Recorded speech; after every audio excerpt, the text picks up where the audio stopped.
We're going to call this meeting to order for the Monroe County Council for Tuesday, November 26, 2024, here in the Nat U. Hill Room at the Monroe County Courthouse. I want to welcome everyone and note for the record that here in the Nat U. Hill, we have Councilor Wiltz, Councilor Crossley, Councilor McKim, and I'm Trent Deckard. We have some absences this evening. I believe Councilor Iverson will be absent, Councilor Hawk, and Councilor Munson as well.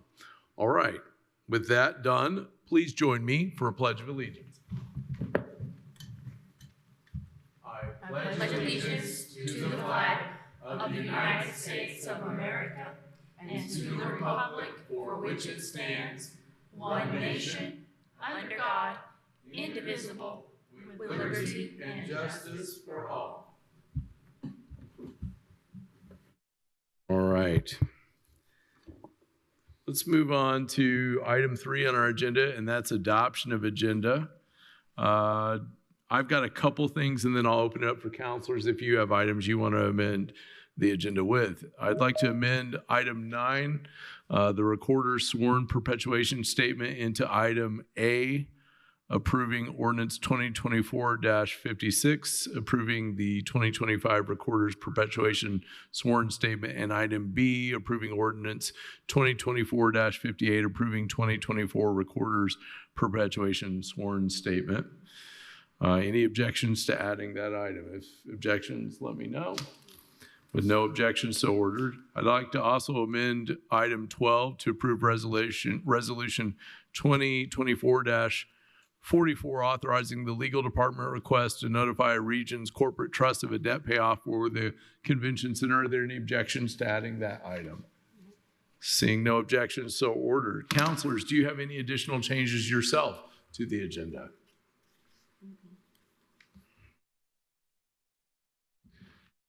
Seeing none, we will go to adoption of the agenda as now amended by voice vote. All counselors approving that signify by saying aye. Aye. Any objecting? Please note for the record it was unanimous adoption of the agenda. We'll move on to item 4. This is public comment, and this is for public comment for items not on the agenda. I'll have a time limit tonight of 3 minutes per speaker. If we have anyone wishing to make a comment, you may do so here in the Nat U. Hill Room. Just kind of give me a wave and I'll know. If you're on Teams joining us, you also can make a comment. Just raise your hand and we will know.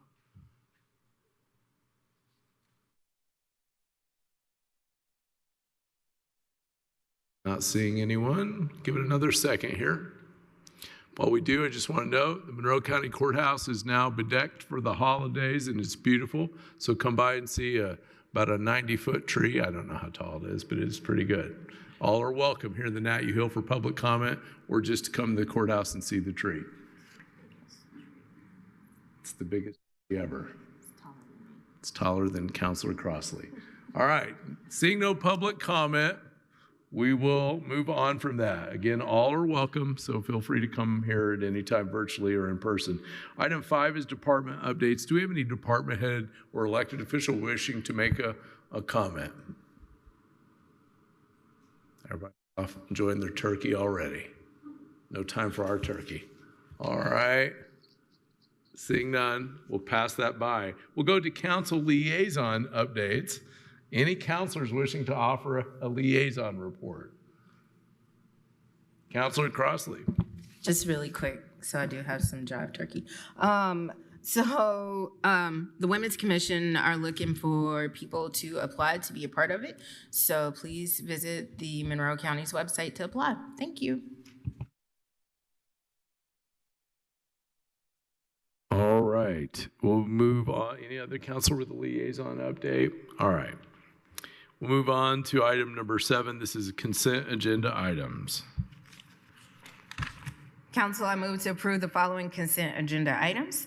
The prosecutor's request for a category transfer in Fund 1000-0660, County General Child Support of $5,000 from the Services category to the Personnel category.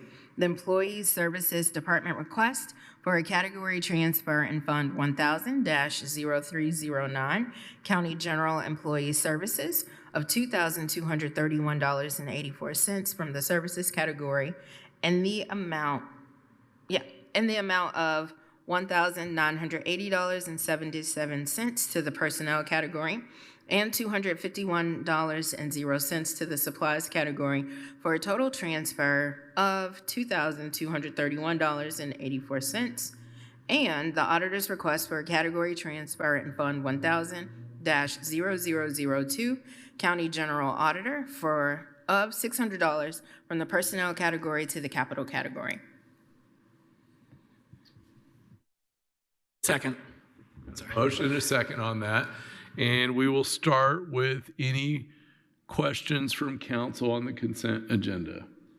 All right, I'm seeing none. Let's go to the public. If public has comment on the consent agenda item, you can come forward here in the Nat U Hill to the podium or raise your hand on Teams. All right, seeing none, go back to counselors. Anything else, counselors? Let's then go to a roll call, a voice vote. I can do that on this, actually. All those in favor of the consent agenda signify by saying aye. Aye. Any opposed? All right, unanimous on the consent agenda. Let's move on to item 8. This is a request from the Planning Department. Council, I move to approve Resolution 2024-43, interlocal cooperation agreement between the town of Steinsville, Indiana, and Monroe County. Second. And we'd like to welcome, I believe, Jackie Jellen Nesters with us, or Justin Roddy. It's actually me. Molly Turner King. All right, what do we need to know here? So this is a request to approve the interlocal between the town of Steinsville and Monroe County. The interlocal provides that the Monroe County Building, Planning, and Zoning would have enforcement authority within Steinsville and that Monroe County regulations would be applicable therein. Monroe County would receive any fees from enforcement action, and we've actually had an arrangement to this effect previously. It just expired, so we're trying to put one back in place. Pretty standard. Questions from council, comments from counselors? No?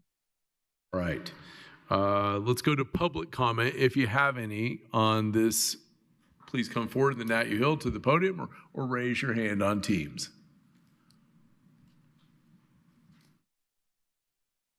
Of course, we always welcome the ability to work with the town of Steinsville. All right. Seeing no public comment, let's go to a roll call vote. Counselor Deckard? Yes. Counselor McKim? Yes. Counselor Wiltz? Yes. Counselor Crossley? Yes. Motion passed unanimous. Go to item 9, which is a request from the recorder. Council, I move to approve ordinance 2024-56, receiving the recorder's sworn affidavit regarding the use of the recorder's records perpetuation fund for 2025. I know how to say it. Second.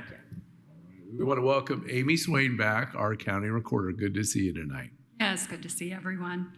So this is something that should be done every year, and I'm submitting my sworn statement to the council pursuant to Indiana Code 36-2-7-10.2B in order that the Monroe County Recorder may pay a portion of the expense of the Monroe County Recorder's Office for calendar year 2025 from the Recorder's Perpetuation Fund established under Indiana Code 36-2-7-10D under penalties for perjury and under oath. I state as follows. The current revenue to the fund is sufficient to fulfill the statutory purpose of the fund. The technology of the County Recorder's Office is presently updated and at a level to sufficiently meet the statutory purposes of the fund. And the County Recorder's Office, the fund has a sufficient reserve consistent with the Recorder's plan to capitalize the next technology or other records management upgrade necessary to fulfill the statutory purpose of the fund and the County Recorder's Office. And the County Recorder specifically requests that a specific identifiable portion of the fund be used to pay the expenses of the County Recorder's Office for the following calendar year, that being 2025, according to the budget compiled by our office. Thank you very much. We'll go to comments or questions from counselors next. Counselors, any questions or comments on this? No? All right. We'll next go to public comment on this. Members of the public, come forward here to the Nat U Hill to the podium or raise your hand on Teams.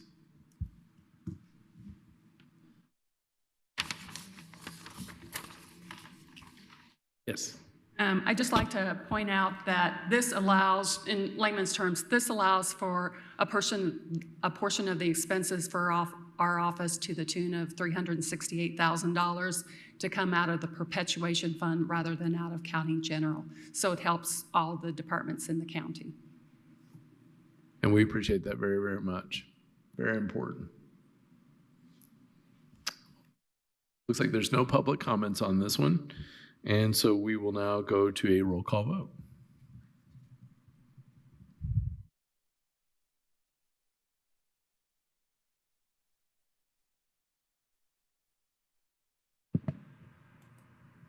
Counselor Deckard, Yes. Counselor Wiltz, Yes. Counselor McKim, Yes. Counselor Crossley. Yes. Motion passed unanimous. We'll go on to item B. Council, I move to approve ordinance 2024-58, receiving the recorder's sworn affidavit regarding the use of the recorder's records perpetuation fund for 2024. Second. Anything to add on this one? Actually, it's me. It's you? Let Molly handle this one. All right. So this is a similar statement that would have been filed prior to the year of 2024. We just discovered that it wasn't filed. So this ordinance is slightly different than the one that you just passed in the fact that it acknowledges that the statement should have been filed before the beginning of 2024 and that it wasn't, and that you are now approving the use of the fund. And had it been filed prior to 2024 and the same statutory conditions were met, which it was, then you would have approved it then. Questions or comments from counselors on this? A lot of things happen in a year. A lot of things sometimes get past every one of us. All right. So short-staffed, it was Eric, Stacy, and I running the entire office at this time last year. Holy moly. Yeah. That'll do it.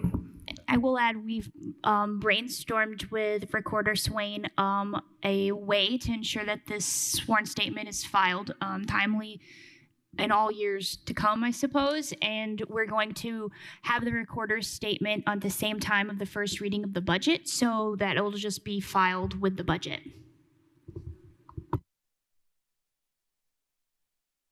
Yeah, and that keeps us focused on staying after it from our end and helping that process. All right, other comments or questions?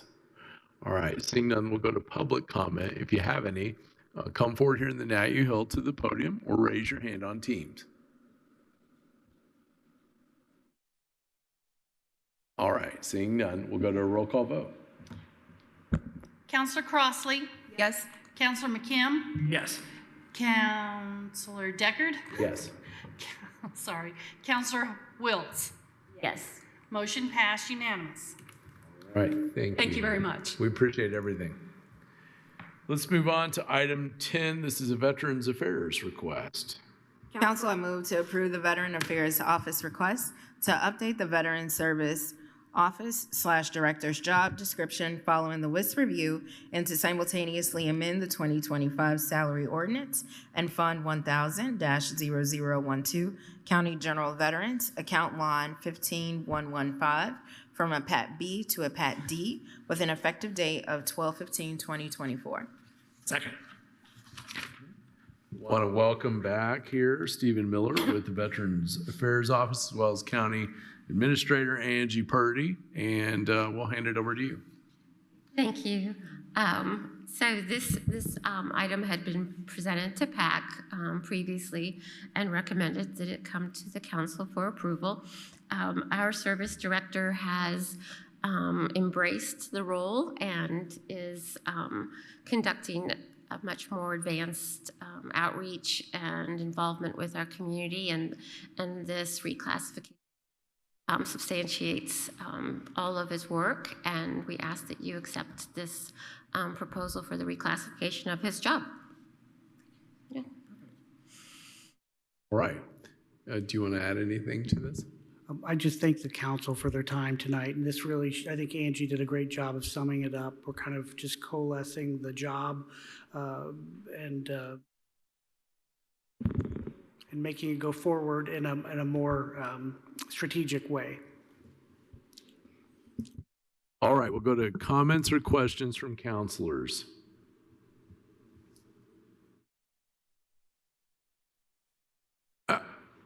I want to echo the work, what I've said before in here about the work being done in that office. I hear about this all the time, particularly from our veterans community, which is substantial in this county and in this state.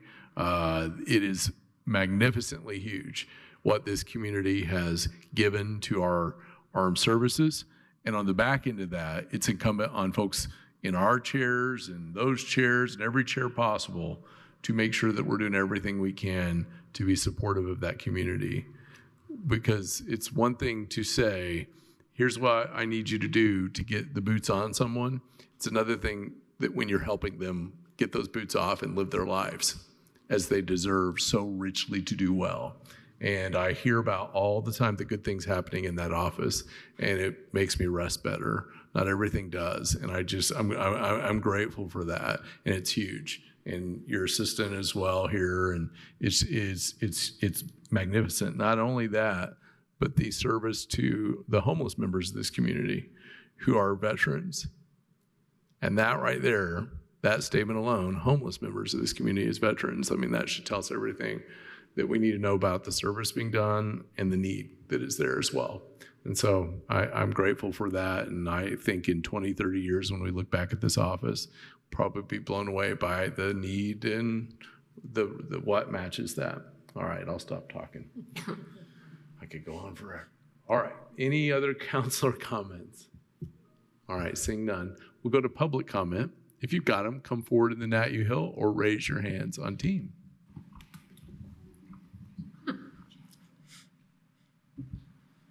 Good evening, counselors. I'm Mary Morgan. I'm director of Heading Home of South Central Indiana. We're a backbone organization that's working with our community partners in this region to make homelessness rare, brief, and non-repeating. I think you know that one of our initiatives is to end veteran homelessness, and I can't say enough positive about Steve Miller, Andrew Blake, and their office, and their willingness to partner to try new things, to be leaders in this effort. And I work with other veteran service officers in this region.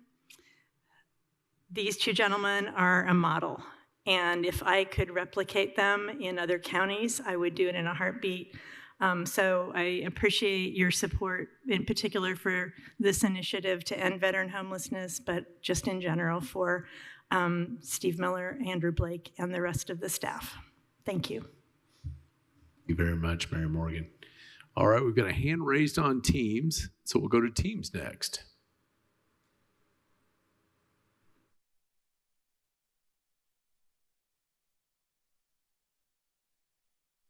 Looks like it's... Hi, this is Dave Burnworth, and I've just got to recognize Steve Miller because I worked with him in a previous life, and I had no doubt that he would be a star because he's just committed to anything he ever does. So thank you, Stephen.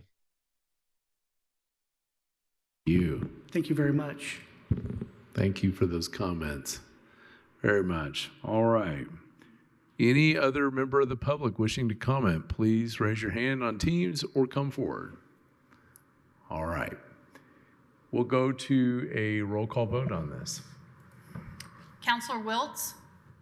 Yes. Counselor Deckard? Yes. Counselor Crossley? Yes. Counselor McKim? Yes. Motion passed unanimous.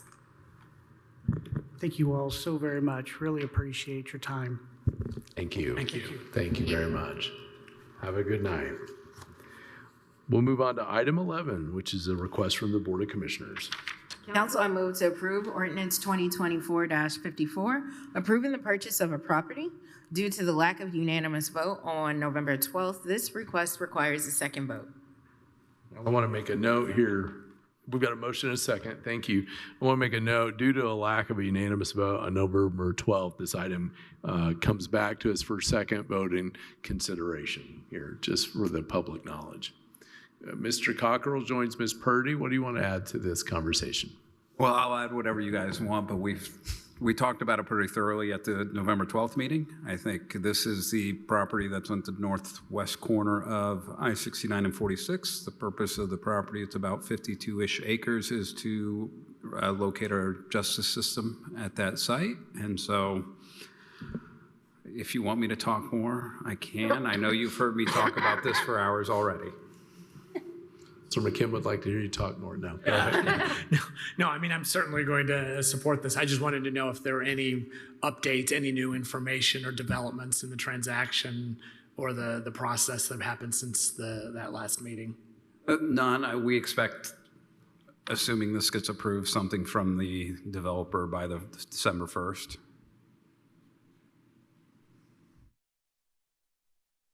Other comments or questions from councilors? Fairly discussed.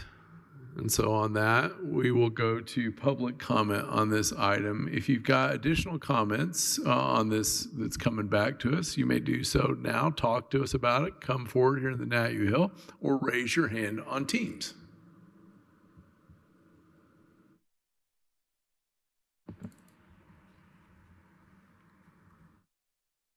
All right, seeing none, we'll go to a roll call vote. Counselor McKim, Yes. Counselor Deckard, Yes. Counselor Wiltz, Yes. Counselor Crossley. Yes. Motion passed unanimous. Thank you very much. Move on to item B, 11B. Council, I move to approve the Commissioner's request for an additional appropriation in Fund 4811-0000, 2018 General Obligation Bond Capital Projects in the amount of $157,758.14 in the capital category. I'd like to make an amendment. Somehow this has gotten flipped, and I just need an appropriation of the 157,464.07. 157,464. 0.07. Yeah, the fund, the balance in the fund is the amount that was presented, but we actually have 200 and some already appropriated. So council, I move to amend my motion to have the total amount of the GO bond capital projects in the amount of $157,464.07 in the capital category. Second. All right, we've got an amendment on the original motion. Any discussion on that? Seeing none, let's do a voice vote on adoption of the amendment. If all those in favor signify by saying aye. Aye. Any opposed? Unanimously, this is unanimously adopted. We're back to the underlying motion. Ms. Purdy.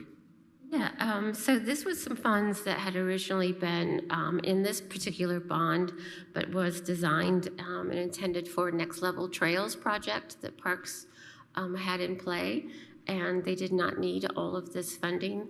So the money has been transferred back into this fund, the bond fund. However, it has not been appropriated. And it is our intention that this is going to be used. I'm meeting with Mr. Cron tomorrow to confirm all of our projects, but I believe this is to pay for the in the jail. The what? Say that again. The camera wiring. Okay, thanks. I thought for a second you said candle wiring, and I was like, oh, I don't I know. thought you said cable wire. Ms. Purdy, we may need to change that one. All right. Questions, comments from counselors? All right, seeing none, let's go to a public comment on this. If you have public comment, come forward to the Nat U Hill or raise your hand on Teams. Seeing none, let's go to a roll call vote. Counselor Crossley? Yes. Counselor McKim? Yes. Counselor Wiltz? Yes. Counselor Deckard? Yes. Motion passed unanimous. Thank you. Thank you. Good night. We'll go to item 12, a request from the legal department. Council, I move to approve Resolution 2024-44, authorizing the legal department's request to notify Regions Corporate Trust of a debt payoff for the convention center. Second. All right, Mr. Cockrell. Yes, last Monday, not yesterday, but the week before, the Convention and Visitors Commission met, and they moved to approve the staff commencing the process to go ahead and pay the bonds off that we have on the convention center's properties and have that payoff basically effective January 1. In order to do that, which is a great thing, I think, but there's some process concerns in the fact that they have to ask the county council for an additional appropriation.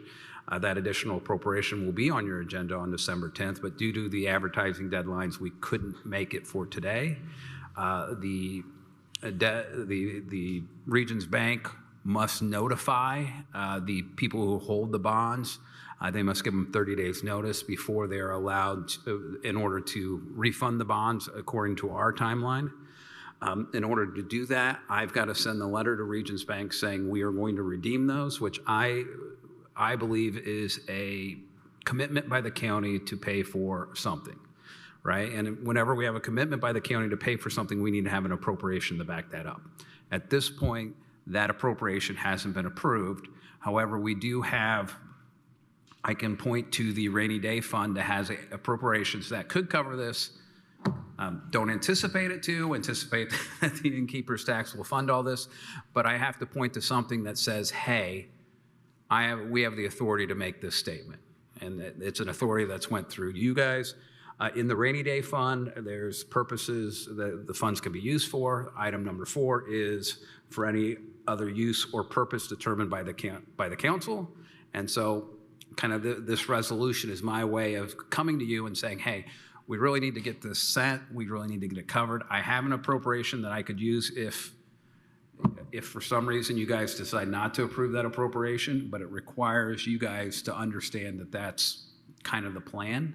Now, at that December meeting, if you said, no, don't pay from rainy day fund, pay from it from X or Y or Z or whatever, you're not going to hear any objections from me. I just need to have you authorize me to send the letter so that I comply with the law. Okay, let's see. We got questions here from counselors. Counselor McKim. Not so much a question as a statement, just that I think we've known that this is coming for a long time. I think it's a really exciting step to pay off that mortgage. And so I certainly intend to be voting yes here, but I encourage if you plan to vote yes tonight, please make sure you are intending to vote yes on the actual appropriation so we don't get stuck paying for it at a rainy day. That's, It's a good reminder. Yeah. okay. I've been kind of monitoring this week and looking for where there might be any hiccups where folks wouldn't on this end do what we need to do in the process. I've not heard of anything, but counselors, is there anything anyone wants to add? Oh, well, also, I think the council office also advertised it for the second meeting in December. Is that correct? Yes, we have. Okay. So we're covered for the 10th as well as the 17th. 17th, thank you. Yeah, so the idea behind that was just, if we all get COVID and we can't make it or something like that on the 10th, then we have a backup plan. That's all. That's the only reason why when Jeff and I discussed it as the liaison for the CBC, that came up. So. And if for some reason we would not, everything's taken care of on the 10th, we will not meet on the 17th, just so folks know. Reiterate the amount of the payoff. I don't have it in front of me, but I believe it's about $917,000. I believe the additional appropriation will be for approximately $400,000 because they have already appropriated money. This is a debt repayment, so they already have money appropriated for that. It's just we're accelerating it, so we're paying the principal off early. Yeah, Kim, or The second whereas clause in the resolution, I believe, states an amount in that the remaining loan balance is $914,844.77.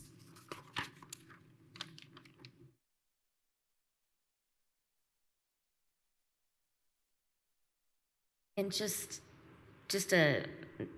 is more of a, just to say it out loud for the public benefit.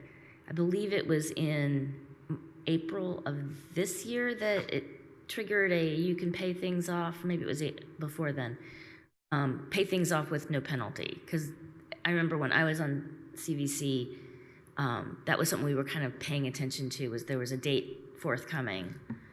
I think that's correct. I don't have the debt documents in front of me right There's now. no penalty for early payment. No, it really is intended to do two things. One is cut off our payment and therefore not have to accrue any more interest. And two, as the CIAB gets going with their plan and process, we would then be able to transfer the property to them in a timely manner and not have to worry about this debt. Councilor McKim. And just, this is really, we all know this, but just for the public's benefit, make sure everybody understands that the intention is to pay this out of innkeeper's tax. So this is not money that would come out of the county general fund. This would be money that would be, the appropriation request will be out of the CVC general fund, which is funded with innkeeper's tax, which essentially can't be used for anything else other than tourism-related expenses.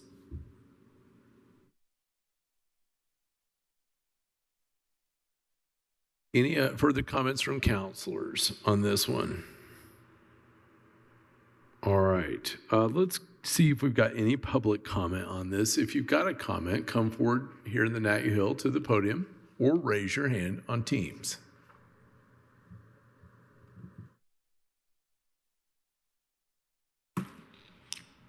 All right, seeing none, we'll go to a roll call vote. Counselor Crossley? Yes. Counselor Wiltz? Yes. Counselor McKim? Yes. Counselor Decker? Yes. Motion passed unanimous. Hey, Mr. Cockrell. All right, we'll go to item 13, employee services. Council, I move to approve the request to amend the 2025 salary ordinance and Fund 1000-0309, Employee Services, account line 15116 from Personnel Administrator Pat D, exempt to HR Director, exempt A. Account line 10089 from Employee Services Assistant, comment C, non-exempt HR Assistant Director, Pat D, non-exempt. Account line 10024 from Payroll Administrator to Payroll Administrator Compensation and Compliance, Pat C, non-exempt, and add account line 10088 Payroll Administrator Attendance and Benefits, 40 hours, Pat C, non-exempt. Due to the lack of unanimous vote on November 12th, this request requires a second vote. Second. This is a return, as Councilor Crossley said. Any discussion on this, because it's been discussed by E in the past before us? Councilors, do you want to add anything to it? Councilor McKim. Yeah, I think everybody knows that I'm not particularly happy with the creation of the new position here, but it is clear that the majority of the council wants it. If I were to vote no tonight, I believe it would actually kill because we only have 4 people here. Even though I really want to vote no, I don't want to kill it because I know that y'all will just come back and bring it back again. So I don't want to make anybody go through that. So I'm going to vote yes, kind of a grumbling yes, but consider that my Thanksgiving gift to you. You don't have to come back and discuss it again. And is that, thank you, Councilor McKim, is that the majority cannot be 3? In looking at Indiana Statute 36244, it defines a majority vote as a requirement that if a requirement that an ordinance, resolution, or other action be passed by a majority vote, it means at least a majority vote of all the elected members. Thank you, good to know. I don't think our quorum has ever gotten down this, or our members in attendance has gotten down this low yet, so that is very good for us to know. Okay. Thank you, Counselor McKim.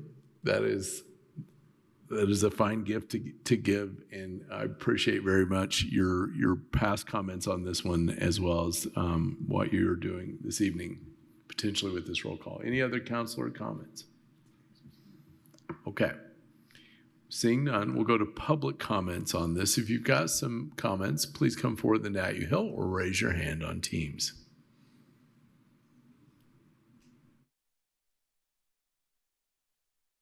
All right, seeing none, we'll go to a roll call on this one. Counselor Crossley? Yes.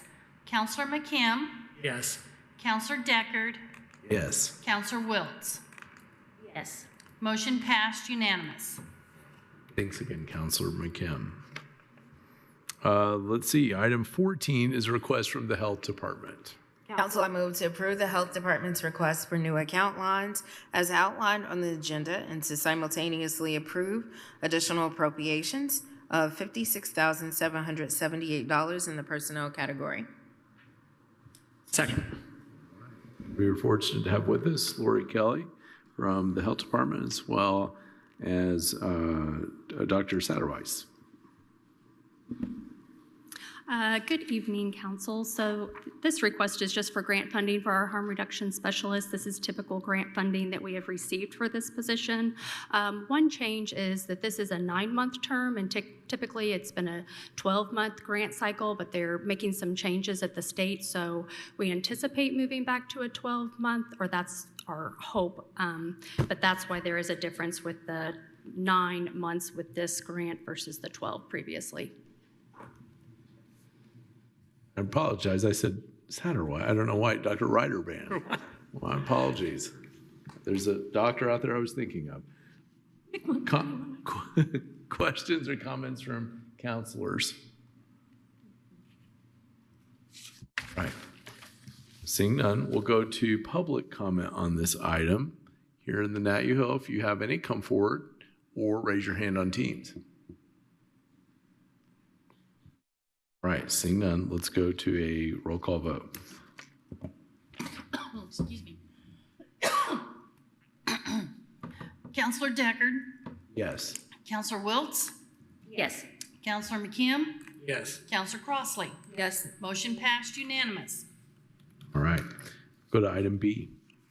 Council, I move to approve the Health Department's request for the creation of a new position, Health Services Director, and to simultaneously amend the 2025 salary ordinance and Fund 1161-0000, Local Public Health Services, account line 10177, Health Services Director, 35 hours, Pat D exempt, with an effective date of January 2025. Second. Ms. Kelly. So this is a new position that was created in part with Health First Indiana. So this position will oversee multiple different health services within the health department, including our disease intervention, harm reduction, our maternal and child health services, our new behavioral health and wellness coordinator position. So really be playing a key role in providing management and oversight for many of our different health education activities. Much. Questions or comments from counselors? Ms. Turner-King. I actually sent the council a memo late this afternoon regarding this agenda item. So when this health services director position was sent to WIS, they wrote a memo back and they classified as a Pat D. As Ms. Kim was preparing, or Michelle was preparing the packet for tonight's meeting, we noticed that as classified as a Pat D, the position would be supervising another Pat D position, which is usually not how our work charts flow. So we inquired with WIS yesterday afternoon regarding what could be done about this. WIS sent a new memo, which I provided to you this afternoon. And that memo provides that This acknowledges that the services director position is classified consistently with the other division leads, which are all Pat Ds, and that would be the same as the environmental health services director, the public health preparedness director, and the vital records and administration support director. Further, WIS recommends that to address this issue and to maintain the department's internal rank structure and parity between the divisions, the population health outreach manager and senior community health specialist positions should be reviewed. And WIS specifically noted that there are overlapping duties between those positions and the health services director position. Their initial thought would be perhaps that the population health outreach manager, when you remove those overlapping duties, the classification might change there, which would fix the rank structure issue. Therefore, I would propose for consideration tabling this item until we can look at adjusting the population health outreach manager and the senior community health specialist job descriptions. One way to potentially address this issue would be to make the health services director an SO. I will remind council that WIS strongly advises against making SO positions. In reviewing the PAC meeting, making this position an SO was discussed, and PAC was not in favor of it, but that is also with the caveat that they did not have this additional information of the classification. Typically, when council makes an SO position, they tie it, or they have historically tied it to another position. But in this case, you wouldn't be able to tie it to a Pat D position because it would be making the same as a subordinate, and you wouldn't be able to tie it to an EXEA because then it would be making the same as its the person supervising this position. So you would have to come up with a rate. You wouldn't be able to tie it like to a pay grid. We've got a little bit of a mixed bag here and not sure what quite yet to do. Yeah, and what happened was when I was, because if you put this, accept this new position as the health service director, if you'll look at the chart, they're highlighted in the glow purple are the positions that will be reporting to that to the new position, and that's when I noticed that a Pat D would be supervising a Pat D. So this was the same org chart that was sent to WIS, so I'm not really sure how it got missed, that kind of thing. But that's how it was brought to my attention here just recently. So, Councilors, comments, questions about this or thoughts? Councilor Wiltz. I would be very interested in hearing from the administrator what you think about this. Sure. So I would just say that delaying this, I think would be challenging. This just because it is a really important role. Especially as we move into 2025 with getting our core services on, accelerated, getting these new other positions that have now been filled, and getting that strong support system as a manager in the department. I think that it's really crucial. So I'm just worried about delaying that. And I don't have any objection to making, additional changes or modifications if that needs to be done. But can that be done with still trying to move forward with this new position? Because we still have to post it for 30 days before I can even begin to recruit and fill it. I need an RN, and that RN is crucial to support our STD work. And that's so that we have an RN who can go out and do field injection treatments with our DIS. And that credential is really important for our department in this position as well. Other comments here, Councilor McKim. Yeah, I'm inclined to go along with Ms. Kelly's recommendation there and move forward, and at the same time then continue an evaluation of the other positions that may have some overlapping duties. This whole idea of a position in a certain classification can't supervise somebody of the same classification. That's called grade stacking in the HR terminology, by the way. And I know the federal government used to have a blanket prohibition on it, and just this last year rescinded that blanket prohibition, saying that grade stacking is appropriate in certain circumstances if it can be justified. And I'm kind of just, that's made me think about, I've just been thinking about that recently, and I'm inclined to kind of apply that same logic to this situation. And I understand that she does need to have this position available, and the health department needs this position available, and I think public health has never been more important. So my inclination is to approve it, but then begin the review of the other position. And I would also like to just remind counselors that when we updated all the job descriptions in 2021 to 2022, we did away with all of the in-grade supervisor positions. So that's why this kind of, just in-grade meaning a Pat D, supervising a Pat D. And then that's why it was, I thought, well, we need to, council needs to know about this and how should we, eliminate it. So. And I think you're absolutely right, as a general practice, to avoid it. I'm not saying we should just open the floodgates, but I think there may be times in which it's necessary. And even in this case, I think the benefits of moving forward more quickly outweigh the costs. But. Thank you. Other counselor comments? Counselor Crossley. I guess just as a clarification, this wasn't any wrongdoing of the health department. This is just a oops moment. I believe, yeah, it was kind of like a combo, because when I was working with Kelly, sorry, I say that all the time. I have a cousin named Kelly, so sorry about that. When I was working with Lori on this and trying to get the org chart correct, she said, well, if we get this new position, I want to move these, and these under here, and it didn't even dawn on me to even look at that. So yeah, so I didn't catch it at first, she didn't catch it, and neither did Wes. Okay. So and essentially, if we for some reason decided to, would some of this have to be kicked back to Wes or in PAC? Yes, I believe, along with Molly, we need to work with Miss Kelly again, and we need to remove some of the supervising duties that are in there.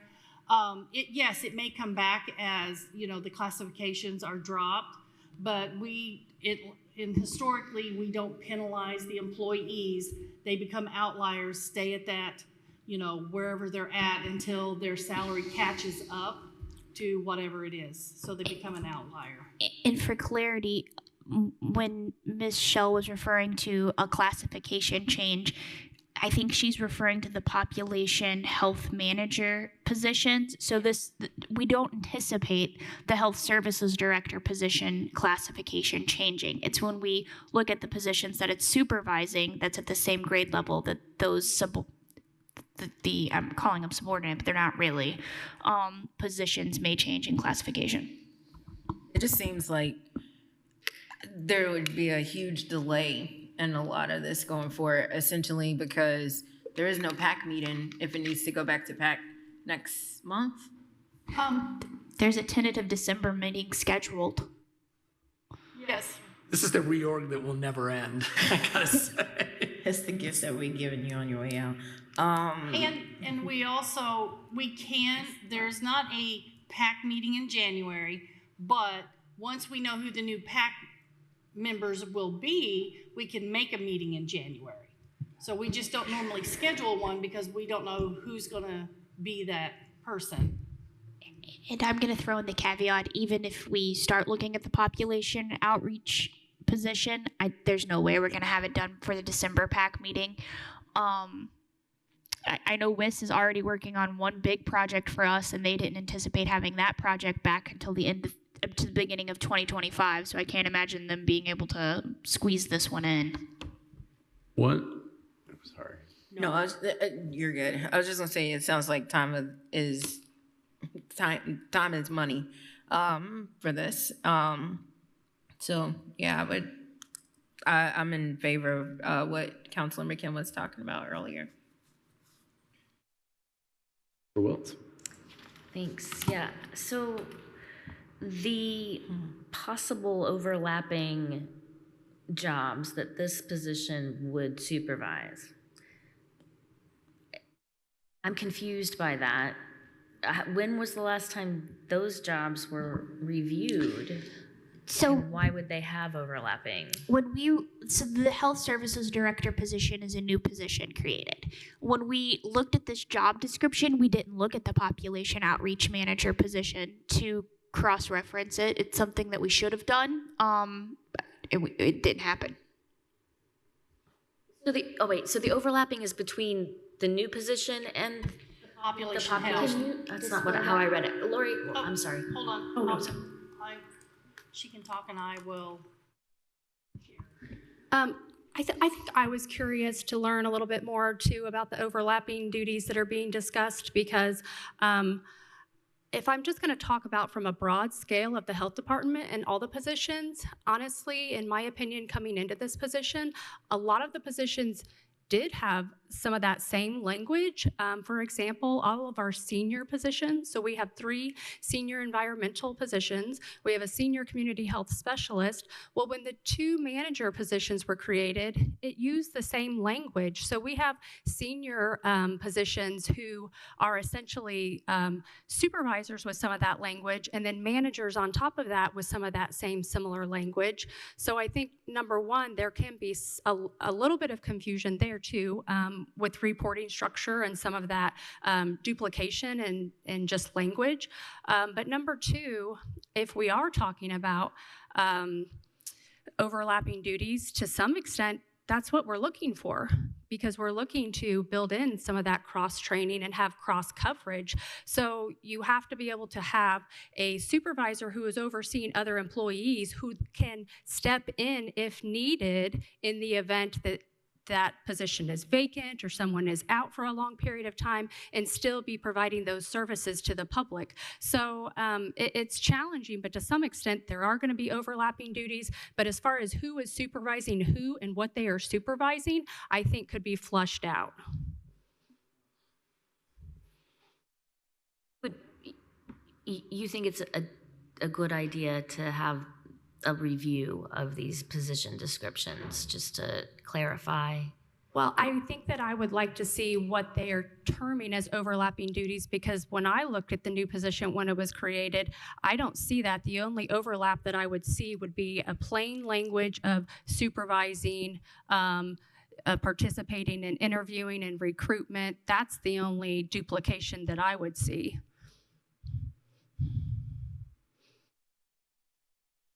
I guess the reason I have a pause is because it seems like every time something gets a little bit difficult, we run to WIS and pay them to do more work for us. And while I do support having experts review our positions, we just created this. This other position, the population health one. So it's not old. It was a standalone department. So that's why that population, or I don't want to say department, division. And so the population outlook person, sorry, I don't know what I did with my.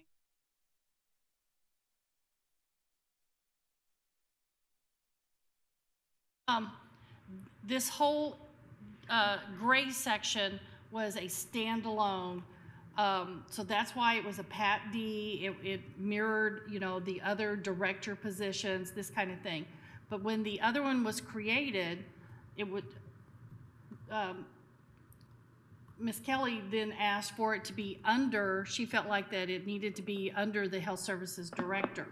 So that the population health outreach does have, the hiring and recommendations and stuff, which if you look at the senior health specialists like wastewater and stuff, they don't have that particular kind of duty. And I think that is some of what WIS was saying were some of the overlapping duties. So, and I think that's what the memo said, but yeah, at one point this was a standalone division, within her, and then that's why it was a Pat D along with a Pat C, and it, this kind of thing. So we have to clarify if the population health position is ceding some of those duties to health services director. So that makes sense. Okay, all right, so I think I agree with Councilor McKim. Thank you for walking me through that. I still just wonder about how efficient we are with that, yeah. This Yeah. end of it. But that's a separate issue. Yes. And I think this position needs our support to kind of help round out the organizational chart that they're working toward. And I'll add in here, I think I'm the only counselor that's not commented on this. It sounds to me as if the consensus on council is to move forward now and come back if we press anything that needs to be clarified here. One thing I always will say is my observation of WIS is that they can hit the side of the barn pretty accurately at times, but occasionally there's practical detail that doesn't always make sense. And I saw this firsthand in the election supervisor position. I saw it also down in the assessor's office when I kind of understood after a few discussions that they were believing there was one person who would do this GIS function in the entire Monroe County. And I was like, friends, that's like email anymore. That's like, Jeff's got email, Trent's got email, Molly uses email, they're all happy. And so I always want to temper the WIS turn to with down on the ground, you got to make sure what you're doing or you get stuck in the floodwater. So my vote will be to move forward on this as well and try to get this done. All right. Any other comments from counselors? All right, it's fairly discussed then. Let's go to public comment. If you have any, come forward to the Nat U Hill to the podium or raise your hand on Teams. All right, let's go to a roll call vote.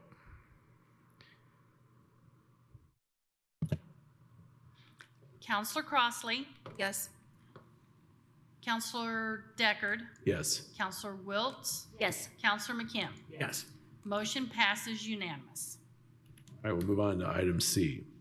Council, I move to approve the Health Department's request to amend the reporting structure of 5 job descriptions as outlined on the agenda due to the creation of a new Health Services Director position.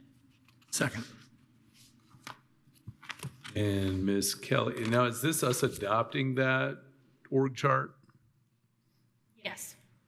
Okay, all right.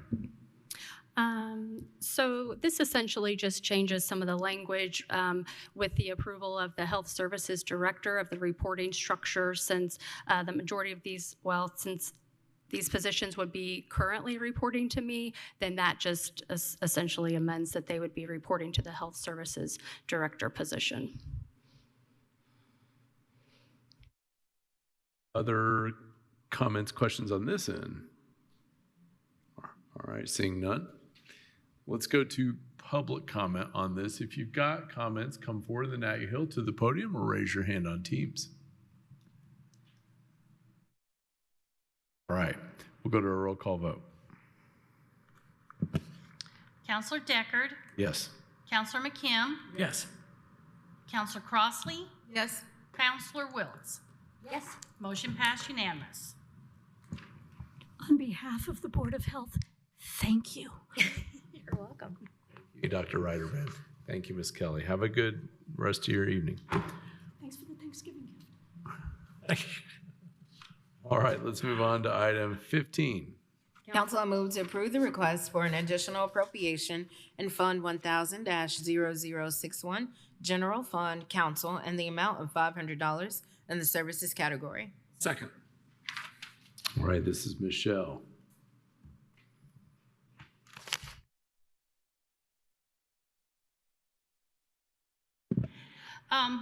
I am requesting an additional $500 in our travel training line. This is due. I've made all of the in-house transfers and category transfers that I could possibly do.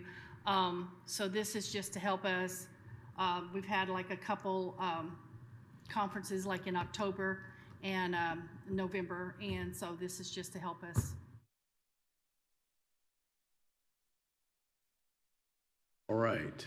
Other comments, questions on this end? Counselor Wiltz. I just wanted to make sure that I believe this is the case, but we did add money into training travel for next year because of this anticipated shortfall, because we're sending more people, right? Yes. Okay. Yes. All right, great, thank you. Good. Other comments, questions? All right, seeing none. Let's go to public comment. If you have any, come forward in the Nat U Hill to the podium or raise your hand on Teams. All right, seeing none, let's go to a roll call vote. Counselor Crossley. Yes. Counselor Wiltz. Yes. Counselor Deckard. Yes. Counselor McKim. Yes. Motion passed unanimous. All right, we'll go to item B. Council, I move to approve the probation department's request to amend the 2025 salary ordinance and the funds outlined on the agenda to reset the part-time hourly range rates due to the 2025 COLA increase. Second. All right, Michelle. Yes, so I asked departments to review the salary ordinance for 2025. And due to the timing, there were people out of the office. The probation office didn't really get a chance to look at it before it was adopted, the original version. So this is to correct their part-time hourly ranges with regards to the COLA increase, because they try to keep those kind of current with how they pay their part-time employees. So they also give them that increase as well. So these are all of the funds that pay out personnel, and so this is their new rates for 2025. Questions, comments from counselors? I have absolutely no problem supporting this. Makes sense to me. But in my mind, it begs the question, once again, about the floor of our part-time range being low and not maybe having been increased since we did this a few years ago. 2022, I think, or 23. I mean, I get that you know, it doesn't have to be changed every. It is a range, but I would like to maybe put that on the radar of my council colleagues that, you know, 14 isn't considered. Yeah, it's low. Counselor McKim. I mean, I agree, but of course they don't have to use the $14. They don't have to hire somebody at 14. This just gives them a range that they can use. I guess in hourly wages, I'd be inclined to, you know, defer to the department head if they have issues with hiring. You know, if they're not getting candidates, then the range is probably wrong. But I mean, I certainly agree. $14 is low, and you know, if they came and said make it 16, I'm fine with that too. Saying they don't have to use the bottom of the range. That's correct, and that's why it's not an emergency. You know, there's certainly, I would guess, very few positions, especially in this department, that are paying 14, and that would be the first step in sort of re-examining that range, is to see, okay, how many folks are employed now at 14. I remember when we did this a couple of years ago, we had, I think the bottom of some ranges was 9. So, I mean, we've made some efforts, and just, you know, would like to make sure that we don't lose track of it. One thing I would say, and this is a really good point, Counselor Wiltz. One thing I would say is I think a strong area, and I'm going to actually lift this from a comment Counselor Crossley made to me on a related matter. I think the Long-Term Finance Committee probably needs to be, not to still a little bit, but it probably needs to be looking holistically around salary. I think this last year we got hung up on jail funding issues, then that sucked, and rightfully so, it sucked the air out of everything else. But I think salary is an important thing. And I think the secondary to this is looking holistically at sometimes areas where I think people don't talk. There are probably, I'm not going to say probably, there are elected officials and department heads that don't always walk in here and say, I'm worried about fill in the blank D, and I can't always keep that field, and those people are a little bit like me, and what they do is they kind of eat their stress and don't say anything, and they walk around with a limp. I think others come in and they talk very boldly about those things, and rightfully so. I think one thing the Long-Term Finance Committee could do in the new year particularly is look at some of these areas and make sure that we're not doing what WIS was actually designed to prevent us from doing and playing favorites. Because there's always a good reason for a favorite. I never heard anyone, department head, elected official on this end or any other, ever make a case for an increase or a change that didn't sound wholeheartedly strong. And I think that that's something that we could look at. And these positions are ones that could get left behind. One thing is, Ms. Brady would be good about telling us if there were vacancies. But if she weren't in that job, will the next person, or will they feel the pressure of I'm not Linda Brady and I'm in there for 1 to 2 years and service and I better be quiet until I get my way around here a little bit better. And so I always think about those things. Sometimes it's the quiet ones that you have to wonder about too. So anyway, I think that that could be something that we look at there. And that committee did good work. I'm not just saying it because I was chair, but that committee, and because Councilor McKim was on it with me, but that committee did good work this year in talking about stuff that we had not talked about, that Councilor Wiltz fairly said we should be talking about when she was in my role. So I think that that could be something, if that makes sense. Other on this item. All right. Let's go to public comment. Maybe the public's got some thoughts on this. Come forward to the Nat U Hill or raise your hand on Teams.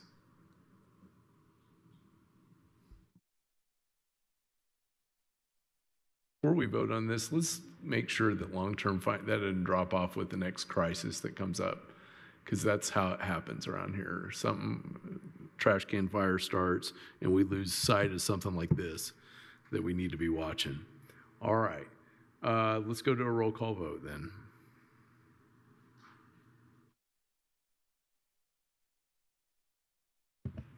Councilor Wiltz?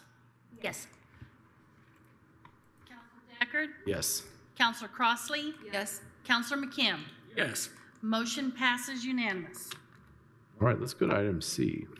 Council, I move to approve the Highway Department's request to amend the MS4 coordinator job description to the Stormwater Program Manager, along with any other reference to the MS4 coordinator title. Second. This is still Michelle. You're doing many duties tonight.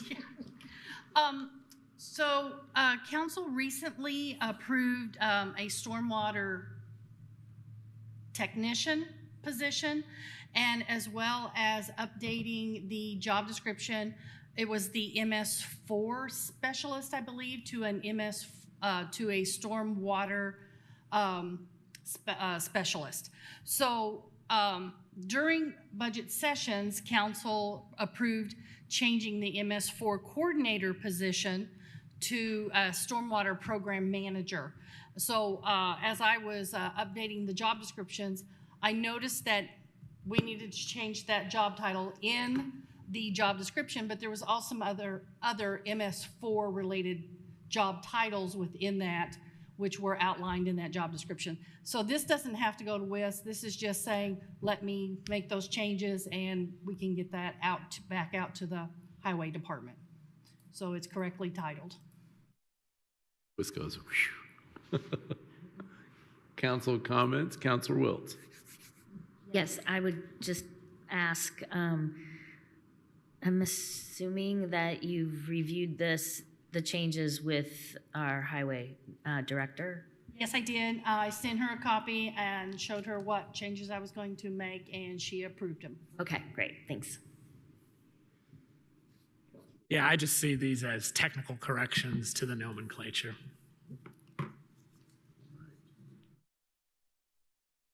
Any further comments? Seeing none. Let's go to public comments. If you have them, come forward in the Nat U Hill or raise your hand on Teams. Seeing none. Let's go to a roll call vote. Counselor Deckard, Yes. Counselor McKim, Yes. Counselor Crossley, Yes. Counselor Wiltz. Yes. Motion passes unanimous. Item 16 is ARPA. We have nothing on ARPA, right? Look into the auditor's table. We do have an unappropriated balance of over $92,000. I believe the intention was to appropriate that to the septic assistance program. If you wanted to do that tonight, you can, or we can wait for a future meeting. What's the will of the council? I mean, we can do it tonight if we have everything kind of lined out and you know what line you want us to, or would you prefer that we do it at the next meeting? It's completely up to you guys. We will have to address ARPA at a future meeting because we have some projects that are wrapping up that we do not know what their ending values. So if you wanted to wait and do it all in one fell swoop, we're happy to do That 92 could become 96 or 1012. Yeah, so we might as well wait. My brain's gone. All right. Let's hold it then, Councilor Crossley. Yeah, I was just gonna say, like, the end of the year is near. So if we push this to another meeting, which, I mean, sounds like that's something that we need to do because we might be unsure. We need to maybe in next meetings have done with ARPA because we have to encumber everything by the end of the year and funds have to be spent down in 26 to the penny. And we already have it on our schedule advertised for the next two meetings as Okay. well. So we're covered for both meetings. Okay. For the 10th and that so-called 17th backup meeting. Yes. Which we want to get done on the 10th. So it sounds like we really just need to deal with this on the 10th, right? Unless we want to have a last minute Christmas party. 10th it is, and that will be it for ARPA from there. And so do we need to continue this on here? No? No, I've already got it. Because it's advertised. So Okay. no, it does not need to be tabled. Awesome. Let's move on then off of 16 to 17, council comments. Counselors, do you have any comments? An hour and 18-minute meeting. That's not Happy too Thanksgiving. shabby. Councilor McKinsey's happy. Councilor Cross. Sorry, my friend Councilor Hawk isn't here to smack me, so so I'll make a brief comment. You know, I was gonna say we got some of the school board members had invited us to the school board meeting that happened last Tuesday. And it was very enlightening to listen to a lot of different conversations. I know in this community, one of the biggest things that I've always wondered about and never understood why it's taken so long is the conversation of redistricting. And I'm a Templeton mom through and through. I'm a Templeton Tiger mom.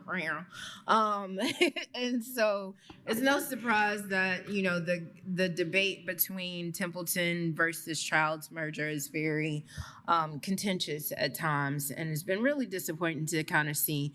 And some people are probably looking at this going, well, why are you talking about that? Because of the simple fact that when we talk about redistricting, I think we have to realize, you know, some of our schools are very segregated in this community because of the type of housing that we do have and we don't have.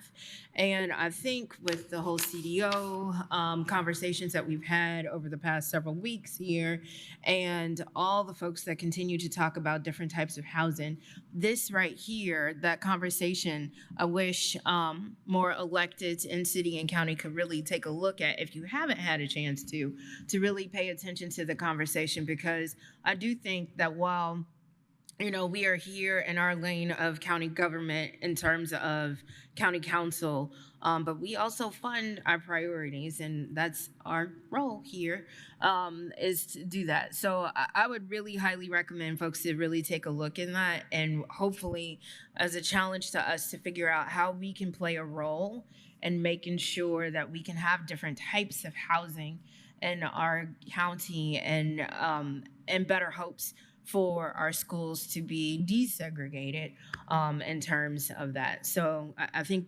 we all want what we want, but change is hard, and we can make it happen, but we got to push. So that was a very enlightening conversation, and that's it.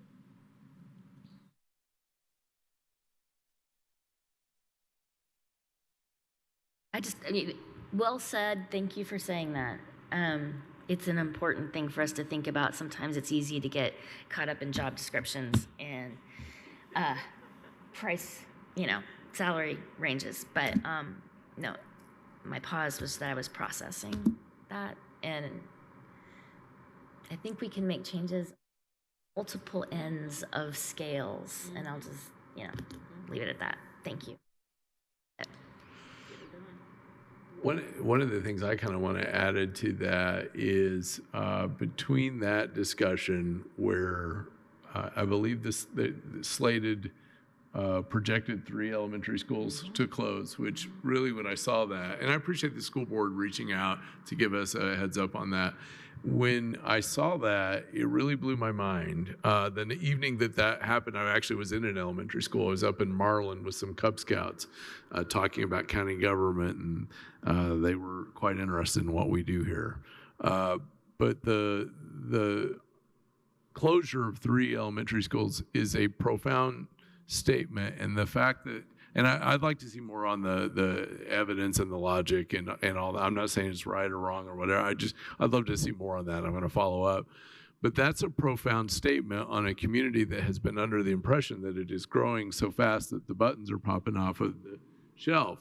And that made me think in this role as a counselor about what we're existing with on 2 fronts. Number one, the people that we serve, and make sure are okay. And then the revenue that we need to support that. And beyond the strong considerations that Counselor Crossley has brought up, those considerations, if there is population changes, if there's demographic type change, all those things mean that the work of this county are similarly going to be impacted and affected for some time.